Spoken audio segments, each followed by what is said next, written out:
नमस्कार मित्रों, मोटिवेशनल टीके बुक चैनल में आपका स्वागत है। मित्रों, कर्मों का सिद्धांत देखिए। आंख ने पेड़ पर फल देखा, लालसा जगी। आंख तो फल तोड़ नहीं सकती, इसीलिए पैर गए पेड़ के पास फल तोड़ने। पैर तो फल तोड़ नहीं सकते, इसीलिए हाथों ने फल तोड़े और मुंह ने फल खाए और वो फल पेट में गए। अब देखिए, जिसने देखा वो गया नहीं, जो गया उसने तोड़ा नहीं, जिसने तोड़ा उसने खाया नहीं, जिसने खाया उसने रखा नहीं, क्योंकि वो पेट में गया। अब जब माली ने देखा तो डंडे पड़े पीठ पर, जिसकी कोई गलती नहीं थी। लेकिन जब डंडे पड़े पीठ पर तो आंसू आए आंख में, क्योंकि सबसे पहले फल देखा था आंख ने। अब यही है कर्म का सिद्धांत। कई बार हम मोह में आकर पाप कर्म करते हैं, सोचते हैं यह तो हमने अपने घनिष्ठ मित्र अथवा परिजन के लिए किया। पर सदा याद रखें, कर्म में कोई भी भागीदार नहीं होता। कोई भी बुरा कर्म केवल कर्ता को ही भोगना पड़ता है। जीवन के हर कदम पर हमारी सोच, हमारे बोल, हमारे कर्म ही हमारा भाग्य लिखते हैं। मित्रों, इस वीडियो को अंत तक जरूर सुनें। इस वीडियो में मैंने बताया है कि कर्म का हमारे जीवन में कैसा प्रभाव पड़ता है। वीडियो में बने रहे। कर्म एक शब्द है, पर पूरी जिंदगी की दिशा और दशा तय करने वाला यह भाव केवल शब्द नहीं, बल्कि हमारे अंतरात्मा की पुकार है। हम सब ने सुना है, कर्म ही धर्म है। पर क्या हमने कभी ठहर कर सोचा कि कैसा कर्म, किस भावना से किया गया कर्म और किस उद्देश्य से किया गया कर्म सही कर्म है? जीवन में हम कैसा कर्म करें कि वही कर्म हमारा धर्म बन जाए? उत्तर है, कुशलतापूर्वक किया गया कर्म ही सच्चा योग है। कर्म करना केवल श्रम करना नहीं, यह एक साधना है। कर्म तब योग बनता है जब उसमें निस्वार्थता हो, कुशलता हो और आसक्ति से मुक्ति हो। इसे और सरल भाषा में समझाने के लिए मैं आपको शिव पार्वती का एक प्रसंग सुनाता हूँ, जो हमें सोचने पर मजबूर ही नहीं करता है, बल्कि हमारे जीवन की दिशा भी तय करता है। इंसान के कर्म सिर्फ उसको ही नहीं, बल्कि उसकी आने वाली पीढ़ी को भी प्रभावित करते हैं। एक बार मां पार्वती ने भगवान शिव से पूछा, प्रभु, आप दुखी को और अधिक दुख क्यों देते हैं, और जो सुखी हैं उन्हें और सुख क्यों नहीं देते? शिव जी मुस्कुराए, कुछ नहीं बोले। उन्होंने कहा, चलो धरा पर चलते हैं, मानव रूप में। दोनों एक गांव पहुंचे। शिव जी ने पार्वती जी से कहा, मैं भोजन सामग्री लाता हूं, तुम तब तक चूल्हे की व्यवस्था करो। पार्वती जी तुरंत गईं और देखा कि कुछ घर जर्जर हो रहे थे। वहां से उन्होंने ईंटें उठाईं और चूल्हा बना लिया। कुछ ही देर में शिव जी वापस आए। पार्वती जी ने पूछा, प्रभु, आप तो कुछ भी नहीं लाए, भोजन कैसे बनेगा?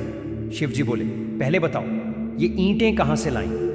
पार्वती जी ने कहा, उन घरों से जिनका उचित रख रखाव नहीं था। शिव जी बोले, पर तुमने उन्हें और भी खराब कर दिया। अच्छा होता कि सुंदर और अच्छे घरों से लेती।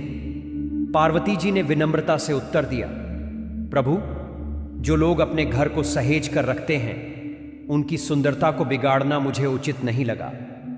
और तब शिव जी ने मुस्कुराकर वही उत्तर दिया जो पार्वती जी ने प्रारंभ में पूछा था। जो लोग अपने कर्मों से जीवन को सुंदर बना लेते हैं, उन्हें दुख कैसे दिया जा सकता है? सुख दुख हमारे कर्मों का ही प्रतिफल है। मित्रों, इस प्रसंग से हमें यह सीख मिलती है कि यह कोई पुरानी कथा मात्र नहीं है, यह जीवन का गूढ़ सत्य है। जो आज सुखी हैं, संतोषी हैं, वे अपने सत्कर्मों से हैं। जो दुखी हैं, वे भी अपने कर्मों से हैं। इसलिए हमें अपने जीवन को ऐसा बनाना है कि कोई हमारी एक ईंट भी ना निकाल सके।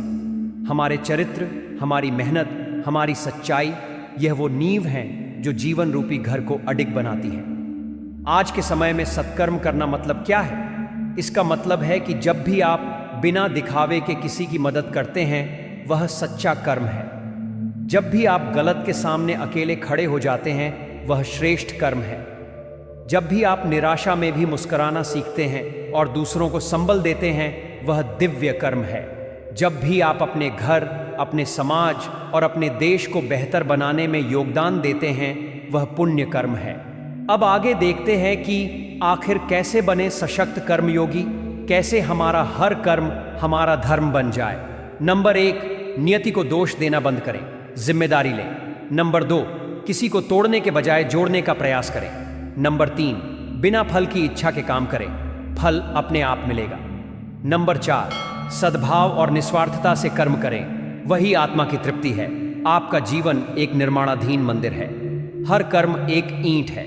सोचिए, आप उस मंदिर को कितना मजबूत बना रहे हैं। आपका व्यवहार, आपके विचार, आपका प्रयत्न, यह सब मिलकर उस जीवन मंदिर को या तो मजबूत बनाते हैं या कमजोर। आपका कर्म ही आपकी पूजा है और वही आपकी पहचान है। मनुष्य का अमूल्य धन उसका व्यवहार है। इस धन से बढ़कर संसार में कोई और धन नहीं।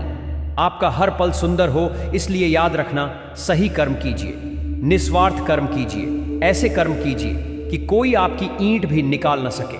कर्म से बड़ा कोई धर्म नहीं होता और यही धर्म आपको सुखी, संतोषी और सशक्त बनाएगा। धन्यवाद मित्रों, मुझे अंत तक सुनने के लिए। आपको मेरा वीडियो कैसा लगा कमेंट बॉक्स में ज़रूर बताएं और मोटिवेशनल टीके बुक चैनल को लाइक, शेयर, सब्सक्राइब करना ना भूलें।